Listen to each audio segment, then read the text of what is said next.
Theory of communism bye प्लेटो। इस video में हम पर्टिकुलरली देखेंगे कि जनाब कम्युनिज्म की जो थ्योरी है, कम्युनिज्म के बारे में जो कॉन्सेप्ट्स हैं प्लेटो के, वो क्या हैं। ठीक है, इस टॉपिक को बहुत ज़्यादा कॉम्प्लिकेट और बहुत ज़्यादा डिफ़िकल्ट बनाया जाता है, लेकिन ये इस तरह का टॉपिक है नहीं। ये बहुत ही आसान, इसका इजी कॉन्सेप्ट है जो आपको अभी 2-3 मिनट में समझ में आ जाएगा। ठीक है, कम्युनिज्म को प्लेटो ने 2 तरह से कैटेगराइज किया है। ठीक है, कम्युनिज्म का बेसिक जो हमारा जनरल परसेप्शन है कम्युनिज्म के बारे में, उसका मतलब ये है कि जनाब कम्युनिज्म ये होता है कि कॉमन ऑनरशिप। ठीक है, वो ऑनरशिप किसी भी चीज़ की हो सकती है। ठीक है, किसी प्रॉपर्टी की ऑनरशिप हो सकती है, किसी जो है ना वो किसी फैमिली की ऑनरशिप भी हो सकती है। तो प्लेटो जो है वो 2 तरह से कैटेगराइज करते हैं कम्युनिज्म को। एक जो है प्रॉपर्टी की ownership, property, communism of property जिसको वो कहते हैं, और दूसरा कम्युनिज्म ऑफ फैमिली।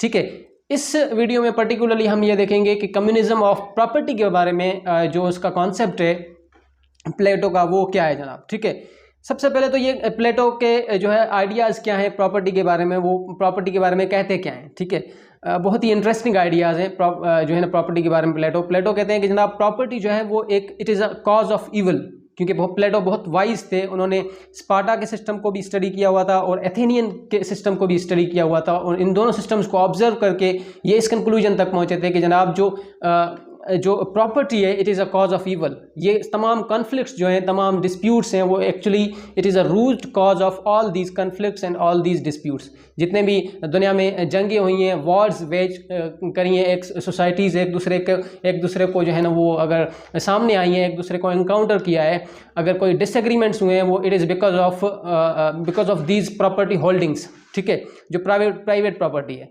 तो वो ये कहते हैं कि जनाब जो प्रॉपर्टी है it is the cause of evil. ठीक है, इसका कुछ करना पड़ेगा। ठीक है, अदरवाइज जो हमारे फिलोसफर किंग्स हैं या जो मिलिट्री रूलर्स हैं, वो जो है ना वो सही तरह से स्टेट में काम नहीं कर पाएंगे। ठीक है, तो उन्होंने इसका सलूशन क्या निकाला।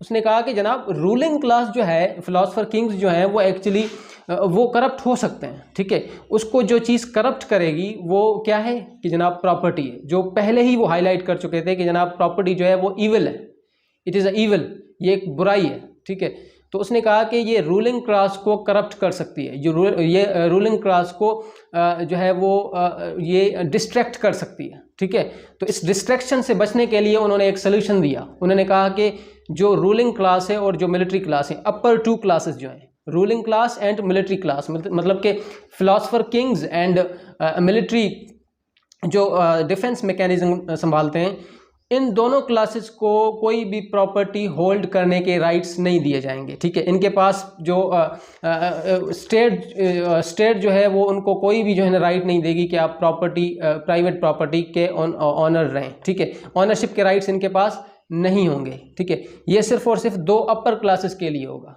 क्यों होगा? क्योंकि सबसे बड़ी वजह ये थी कि ये दोनों गवर्नमेंट का हिस्सा हैं, they are officials of the government. और आपको पता है कि फिलोसफर किंग को उन्होंने कितना ज़्यादा जो है ना पावरफुल बना दिया है। ठीक है, इवन वो लॉज और किसी बुक और किसी कस्टम्स को जो है ना फॉलो नहीं करेगा, सिर्फ और सिर्फ अपनी इंटेलिजेंस और विजडम के थ्रू ही जो है वो सारे फैसले सुनाएगा। तो उसने ये प्लेटो ने ये कहा है कि जनाब चूँकि आपको बहुत ज़्यादा जो है ना फ़िलासफ़ी पढ़ाई जा रही है, बहुत ज़्यादा आपको जो है ना किताबें पढ़ाई जा रही हैं, सिर्फ इसकी वजह सिर्फ और सिर्फ ये है कि आप स्टेट को सिर्फ सर्व करेंगे। You will only recognise the national interest. आपके लिए सबसे बड़ी प्रायोरिटी क्या होगी? नेशनल इंटरेस्ट होगी। और प्रॉपर्टी जो है इट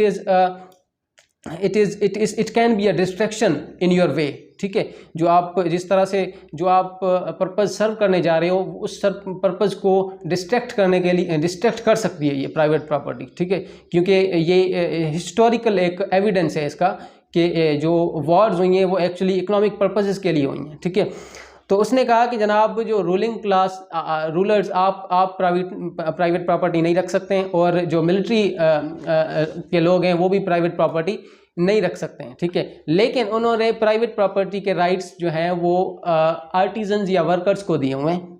क्यों दिए हुए हैं जनाब? क्योंकि वो उनका ये ख्याल है, प्लेटो ये कहते हैं कि जनाब जो वर्कर्स हैं वो एक्चुअली उनमें सबसे ज़्यादा जो डोमिनेंट ट्रेट है वो है डिज़ायर। ठीक है, तो डिज़ायर जो है एक्चुअली हम इसको कंट्रोल नहीं कर सकते हैं, इट इज़ अ एपिटाइट। ठीक है, तो अगर हम प्राइवेट प्रॉपर्टी की रिस्ट्रिक्शंस इस क्लास पर लगाएंगे तो इसका मतलब है कि हम उस डिज़ायर को कंट्रोल करने जा रहे हैं, उस डोमिनेंट प्रॉपर्टी और डोमिनेंट ट्रेट को कंट्रोल करने जा रहे हैं। तो हम इसको जो है ना नहीं रोकेंगे। आप जितनी प्रॉपर्टी रखना चाहें, जितनी दौलत एक्यूमुलेट करना चाहें आप कर सकते हैं, जमा करें अपने लिए, ठीक है। इन्होंने वर्कर्स को इजाज़त दे दी, आर्टिजन्स को इजाज़त दे दी, लेकिन रूलर्स और जो मिलिट्री क्लास है उसको जो है ना कतई इजाज़त नहीं दी जाएगी आप प्रॉपर्टी के जो है ना वो राइट्स रखें, ठीक है। ओनरशिप आपको नहीं दी जाएगी। आपकी जितनी भी ज़रूरियात हैं, नेसेसिटीज़ हैं, बेसिक नीड्स हैं, वो सारी की सारी स्टेट्स जो है ना वो पूरी करेगी। स्टेट की रिस्पॉन्सिबिलिटी होगी। जितनी भी आपकी ख्वाहिशात हैं, जितनी भी नीड्स हैं दो अपर क्लासेस की, वो सारी स्टेट पूरी करेगी। आपको जो है वो प्रॉपर्टी के राइट्स नहीं दिए जाएंगे। अब देखें इसमें मैं दोबारा उसी पॉइंट पे आ जाता हूँ कि जनाब वर्कर्स को, आपके जहन में सवाल ये ज़रूर आ रहा होगा कि वर्कर्स और आर्टिजन्स को इन्होंने प्रॉपर्टी राइट्स क्यों दिए।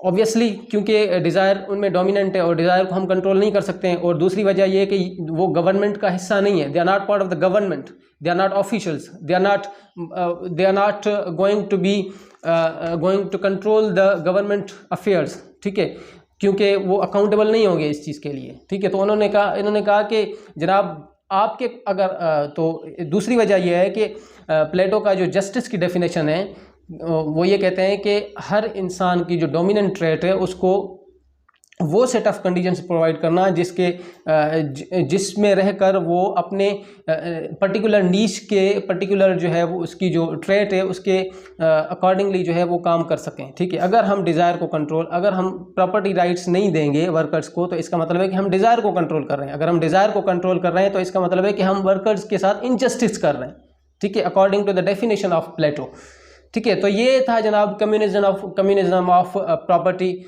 नेक्स्ट वीडियो में इंशाल्लाह मैं कम्युनिज्म ऑफ फैमिली आपको समझाऊंगा कि फैमिली के बारे में जो है ना प्लेटो के क्या कॉन्सेप्ट्स हैं, ठीक है। थैंक यू, अल्लाह हाफिज़।